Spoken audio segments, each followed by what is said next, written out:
네, 오늘 제목은 전심으로 믿고 따르라 라는 제목으로 마가복음 10장 23절에서 31절 말씀을 가지고 함께 나눠보도록 하겠습니다. 우리는 신앙생활을 하면서 오직 예수님만을 전심으로 믿고 따르십니까? 아니면은 적당히 타협하며 살아가십니까? 오늘 본문을 통해서 살펴보도록 하겠습니다. 전 단락을 보면은 예수님은 하나님 나라는 어린아이와 같은 자라야 한다고 말씀하시고 어린아이와 같이 되라고 합니다. 그 말은 어린아이와 같이 전심으로 하나님만을 의지하라는 것입니다. 그리고 부자 청년이 나오는데 그는 무엇을 하여야 영생을 얻을 수 있는가에 대해 묻습니다. 그러자 부자 청년에게 예수님은 모든 재산을 다 팔아 가난한 자에게 주고 나를 따르라고 합니다. 그러자 부자 청년이 심히 근심하고 떠났다고 했습니다. 왜냐하면 재산이 많았기 때문이라는 것입니다. 이어서 오늘 본문에 예수님은 부자를 통해 하나님 나라를 제자들에게 가르치시고 계십니다. 23절부터 보면은 예수께서 둘러보시고 제자들에게 이르시되 재물이 있는 자는 하나님 나라에 들어가기가 심히 어렵도다 하시니 제자들이 그 말씀에 놀라는지라. 예수께서 다시 이르시되 얘들아 하나님의 나라에 들어가기가 얼마나 어려운지 낙타가 바늘기로 나가는 것이 부자가 하나님 나라에 들어가는 것보다 쉬우니라 하시니 이렇게 기록하고 있습니다. 누구에게 하는 말입니까? 제자들에게 말씀하셨다고 했습니다. 제자들이란 선생님을 따르는 자들을 제자들이라고 하지요. 그러므로 우리 믿는 사람들은 모두 다 예수님의 제자들이라고 할 수가 있겠습니다. 그리고 이어서 재물이 있는 자는 하나님의 나라에 들어가기가 심히 어렵다고 말씀하십니다.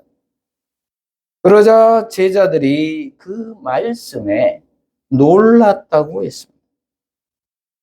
왜 놀랐을까요? 그때 당시는 유대인에게 재물은 축복의 상징이었기 때문입니다. 그리고 질병과 가난은 저주의 상징이었습니다. 그래서 제자들도 그러한 문화에 익숙해져 있었습니다. 그래서 이해하기가 어려워 놀랐다는 것입니다. 왜 축복을 저주라고 표현하느냐라는 것입니다. 그러자 다시 예수님이 말씀하십니다. 부자가 하나님 나라에 들어가기가 얼마나 어려운지 낙타가 바늘기로 나가는 것이 더 쉬울 것이다. 이렇게 말씀하십니다. 이 말은 두 마음을 가진 자는 하나님 나라에 들어가지 못한다는 말입니다. 이것은 재물의 많고 적음이 아니라 마음의 태도에 관한 말씀이라는 것입니다. 두 마음이란 돈이냐 예수님이냐. 그리고 이어지는 낙타와 바늘기의 비유. 낙타가 어떻게 바늘기로 통과할 수 있겠습니까? 그 말은 불가능하다는 것입니다. 불가능. 즉, 두 마음을 품은 자에 대해 그들은 하나님 나라에 못 간다고 못 박아 버리는 것입니다. 저와 여러분은 어떻게 생각하십니까? 억울하지 않겠습니까? 그때 당시나 지금이나 열심히 일해서 부자가 되는 것이 뭐가 나쁘다는 것이냐는 것입니다. 그러면 누가 열심히 일하려고 하겠습니까? 부자가 되어야 무슨 도움을 주기라도 하지 않느냐, 이러한 생각일 것입니다. 그런데 예수님은 그러한 뜻으로 말씀하신 것은 아니지요. 부자 자체가 나쁘다는 말이 아니지요. 그것은 어디에 마음을 빼앗겼는가 하는 것입니다. 그것을 제자들에게 깊이 고지시키기 위한 것이었습니다. 그래서 문자적으로 과장법을 사용한 것이지요. 과장법에 대한 표현은 9장 42절에서 47절에도 나오지요. 사람이 눈으로 범죄하면 눈을 빼어버리고 손으로 발로 범죄하면 찍어버리라고도 하지. 불구의 몸으로 하나님 나라에 들어가는 것이 더 낫다, 이렇게 말씀하신 것이죠. 다 과장법이죠. 강조하기 위한 것입니다. 이어서 전 단락을 보면은 부자 청년에게 모든 재산을 다 팔아 가난한 자들에게 주고 너는 나를 따르라고 했을 때 그의 반응은 어떠했습니까? 심히 근심하며 슬픈 기색을 하고 떠나갔다고 했습니다. 그 말은 돈을 포기하지 못했다는 것이지요. 그는 예수님도 따르고 돈도 소유하고 싶었던 것입니다. 그래서 이 세상에서도 평안하게 살고 선하다는 소리도 듣고 살고 싶었습니다. 그래서 양다리를 걸치고 그저 영광만을 누리고 영생도 살고 싶었던 것입니다. 그런 모습을 예수님은 아시고 너에게 한 가지 부족한 것이 있는데 돈을 모두 버리고 나를 따르라고 한 것입니다. 그러자 그는 결국 돈을 포기하지 못하고 예수님을 떠나간 것입니다. 이렇듯 돈이라는 것은 힘이 있습니다. 그래서 돈이란 숭배하기에 충분하다는 것입니다. 왜냐하면 돈이 있으면 우리가 추구하는 거의 모든 것을 다 할 수가 있기 때문입니다. 저와 여러분은 어떻습니까? 돈이십니까? 예수님이십니까? 예수님이어야 할 줄로 믿습니다. 그러자 26절을 보면은 제자들이 매우 놀라 서로 말하되 그런즉 누가 구원을 얻을 수 있는가 하니 예수께서 그들을 보시며 이르시되 사람으로는 할 수 없으되 하나님으로는 그렇지 않으니 하나님으로서는 다 하실 수 있느니라, 이렇게 말씀하고 있습니다. 그러자 제자들이 놀랐다고 했습니다. 그러면서 누가 구원을 얻을 수 있다는 말입니까? 라고 합니다. 이렇게 서로 웅성대는 것으로 봐서 그들은 그 부자를 신앙의 모범적인 사람으로 생각했다는 점을 우리는 감지할 수가 있습니다. 그리고 저 사람이 하나님 나라에 들어가지 못한다면 과연 누가 들어갈 수 있을까라는 속내가 깔려 있다는 것입니다. 그러면서 그렇다면 아무도 구원을 얻을 수 없다는 회의론 쪽으로 기울었다는 것입니다. 이것을 간파하신 예수님은 앞서 부자에게 그러셨듯이 제자들을 다시 응시하시며 사람은 불가능해도 하나님은 다 하실 수 있다, 이렇게 말씀하십니다. 그러므로 구원은 사람의 선택과 의지의 문제만은 아니다라는 것입니다. 구원은 선하신 하나님이 행하시는 선한 일이다라는 것입니다. 그리고 하나님이 택하사 예수 안으로 부름받은 자들은 다 그 구원을 경험한 자들이라는 것입니다. 그러므로 그러한 자들은 하나님이 원하시면 낙타가 바늘길을 지날 수 있고 부자가 하나님 나라에 들어갈 수도 있다는 것입니다. 불가능이 가능할 수도 있다는 것입니다. 전제가 하나님이 원하시면, 그러므로 구원은 전적으로 하나님의 일하심의 결과이며 하나님의 은혜라는 것입니다. 은혜란 자격 없는 자가 위로부터 긍휼히 여기심을, 불쌍히 여기심을 받은 것이지요. 그러므로 구원은 전적인 하나님의 주권이라는 것입니다. 그러므로 너희도 내 안에 있으면, 예수 안에 있으면 가능하다는 말입니다. 하나님이 보내신 하나님의 아들이신 예수가 키포인트입니다. 그러자 베드로가 제자들을 대표해서 또다시 질문을 합니다. 28절부터 보면은 베드로가 여짜와 이르되 보소서 우리가 모든 것을 버리고 주를 따랐나이다. 이렇게 말하고 있습니다. 이 말의 뜻은 무엇입니까?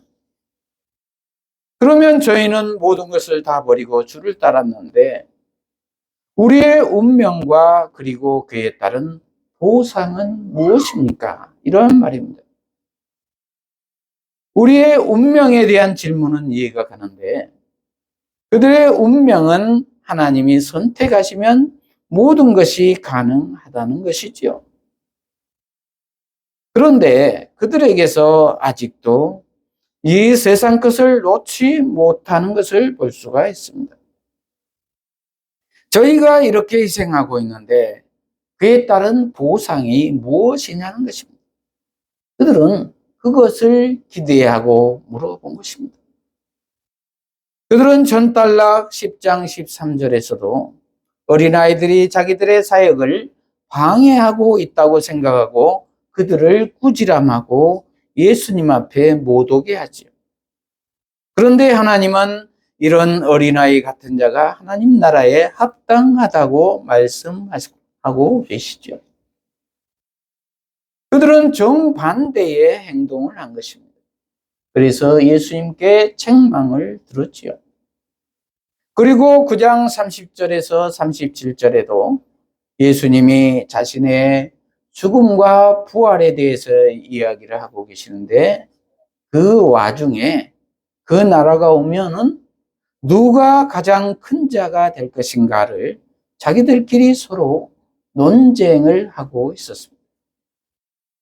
그리고 9장 38절에서 41절에도 12 제자의 다른 사람들이 예수님의 이름으로 악령을 쫓아내는 것을 보고 그들을 막았습니다. 왜냐하면 악령 쫓아내는 것은 자신들의 특권이라고 생각했던 것입니다. 기득권을 사수하려고 했던 것입니다. 그러자 예수님이 그들을 그냥 놔두라고 하지요. 우리를 반대하지 않는 사람은 우리를 위하는 자들이라고 말씀하시죠. 이와 같은 것을 볼 때에 제자들은 여전히 이 세상 것들을 놓지 못하고 있는 것을 우리는 유추해 볼 수가 있습니다.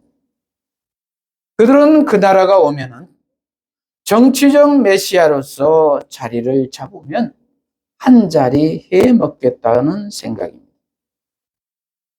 희생과 고난과 섬김에 대한 생각은 전혀 없습니다. 영광만을 생각하고 있습니다. 저와 여러분은 어떻습니까? 믿으면서 고난과 희생과 섬김은 배제하고 영광만을 생각하고 있지는 않으십니까? 그러자 예수님이 말씀하십니다.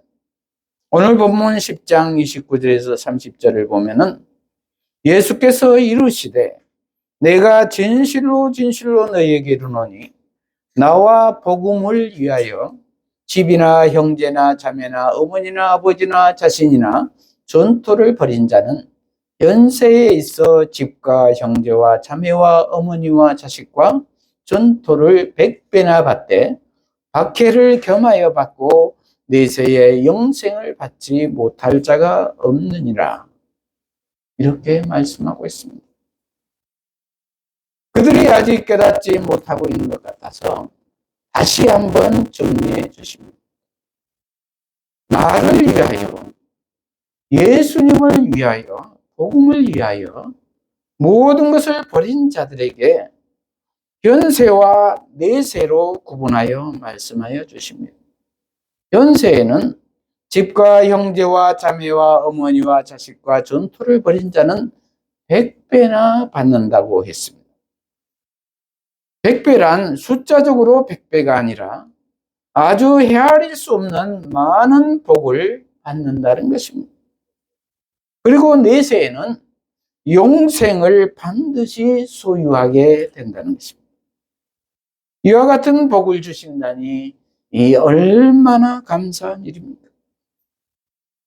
그러나 우리가 이 세상에서 아무리 복을 받고 행복하고 편안하게 살았다고 할지라도 죽어버리면, 그리고 영생이 없으면 무엇이겠습니까? 그것은 부분적인 한시적인 복이겠지요. 그러므로 영원히 사는 영생의 복을 받는다는 것은 복 중에 복이지요. 그리고 지금 예수님과 함께 있으면 하나님의 나라에 이미 들어와 있으며, 그래서 현세와 내세의 복을 다 받은 것이라는 것입니다. 그 복은 현세에는 교회 공동체 안에서 이미 성도 간 사랑의 교제를 통해서 하나님의 나라를 경험하고 있고, 내세에는 다시 오실 예수님을 만나 완전한 하나님 나라에서 영원한 생명을 누리게 될 것을 소망하고 산다는 것입니다. 그러니 우리가 어찌 감사하지 않을 수가 있겠습니까? 그러나 어떻다고 했습니까? 결론 부분입니다. 31절에 보면은 그러나 먼저 된 자로서 나중되고 나중된 자로서 먼저 될 자가 많으니라. 이렇게 말씀하고 있습니다. 그런데 왜 갑자기 먼저 된 자, 나중된 자를 언급하십니까? 그것은 먼저 된 자로서 나중될 것이라는 말은 전심이 아닌 자를 말합니다. 두 마음을 가진 자를 말합니다. 이것은 부자와 제자들을 염두하고 말씀하신 것입니다. 그러므로 너희는 먼저 나를 믿고 따른 제자들이지만 두 마음을 가지면 나중될 것이라는 것입니다. 하나님 나라에 들어가지 못할 것이라는 것입니다. 아주 경종을 울리는 것입니다. 그러나 나중된 자로서 먼저 될 자가 있다는 말은 지금은 두 마음이었지만 나중에 전심으로 바뀌면 먼저 된다는 것입니다. 하나님 나라에 들어간다는 것입니다. 실제로 먼저 믿은 유대인들보다 이방인들이 구원받은 사람들이 더 많았지요. 유대인들은 예수님을 죽였지요. 그러므로 우리는 항상 깨어 경성하여 예수님을 전심으로 믿고 따라야 할 줄로 믿습니다. 내 마음의 중심을 항상 살펴야 한다는 말입니다. 그래서 사도 바울은 디모데전서 1장 15절과 고린도전서 15장 31절에서 내가 죄인 중에 괴수다. 내가 날마다 죽노라. 이렇게 고백하고 있습니다. 그렇습니다. 이렇듯 예수님을 전심으로 믿고 따른다는 것은 내 안의 주인이 예수님으로 바뀌는 것을 말합니다. 예수로 충만하게 한 것입니다. 말씀을 마무리합니다. 저와 여러분은 예수님을 전심으로 믿고 따르십니까? 돈이냐 예수님이냐라는 선택의 기로에서 우리는 항상 예수님을 전심으로 믿고 따라야 할 줄로 믿습니다. 그리고 예수님이 나의 주인이 되게 해야 할 것입니다. 이러한 우리 모두가 되시기를 축복합니다. 기도하십시다. 하나님 아버지, 오늘 전심으로 믿고 따르라라는 제목의 말씀으로 깨닫게 하시니 감사합니다. 우리 모두가 돈이냐 예수님이냐라는 선택의 기로에서 항상 전심으로 예수님을 믿고 따르게 하여 주시옵소서. 그리하여 나의 주인이 예수님이 되게 하여 주시옵소서. 그래서 지금 하나님 나라를 경험하며 미래에 오실 영원한 하나님 나라를 소망하며 살게 하여 주시옵소서. 예수님 이름으로 기도합니다. 아멘.